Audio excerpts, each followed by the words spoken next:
Je vais vous expliquer aujourd'hui comment on fait pour trouver une dimension manquante lorsqu'on a un aire ou un volume connu. Une aire ou un volume connu. Alors ici, j'ai un prisme à base rectangulaire. Alors si je veux savoir quelle est la hauteur ici de mon prisme à base rectangulaire, je connais l'aire qui est ici 136 cm². Donc je connais l'aire. Donc voici ce que tu as à faire. Alors on a appris que dans un prisme à base rectangulaire, tu as 6 rectangles. Donc entre autres, il y aurait celui en avant et en arrière qui est le même. Ensuite, celui sur le dessus et le dessous qui est aussi le même. Et ceux sur le côté qui sont les mêmes aux deux extrémités. Donc, sachant que tu as 6 rectangulaires, tu peux aller écrire ta formule. L'aire totale est égale à 2 bases fois hauteur. OK? Alors ça, ici, ça serait pour les deux rectangles qui sont en rouge, soit l'avant et l'arrière. OK? Ensuite de ça, je dois additionner les deux rectangles qui sont aux extrémités. Donc 2, encore une fois, la formule pour trouver l'aire, base fois hauteur. OK? Donc ceci, c'est pour les extrémités. Donc c'était en bleu. Je vais les souligner en bleu. Et le dernier, plus encore, maintenant c'est les verts, dessus et dessous. Base. Donc 2 fois base fois hauteur. Donc ça c'est pour le dessus et dessous. Là maintenant, je vais aller remplacer les valeurs connues. Donc, puisque je connais mon aire totale qui est de 136 cm², je vais écrire 136. Le 2, je connais la valeur. Le rouge. Donc ici, le rouge, ma base est 10. Ma hauteur, je ne la connais pas, donc je mets H.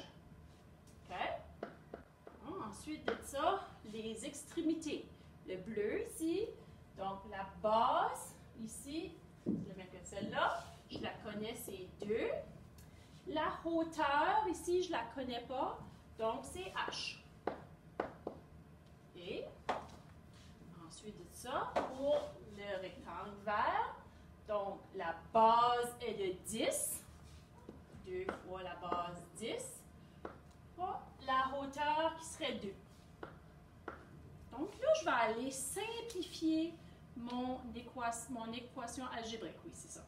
Donc 136 qui est l'aire. 2 fois 10, ça donne 20. Donc ici, j'ai 20H.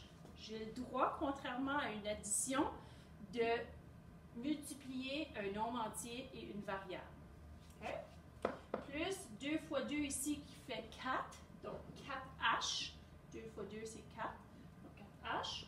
Puis ici, 2 fois 10 fois 2, ça fait 20, plus fois 2, excuse, ça donne 40.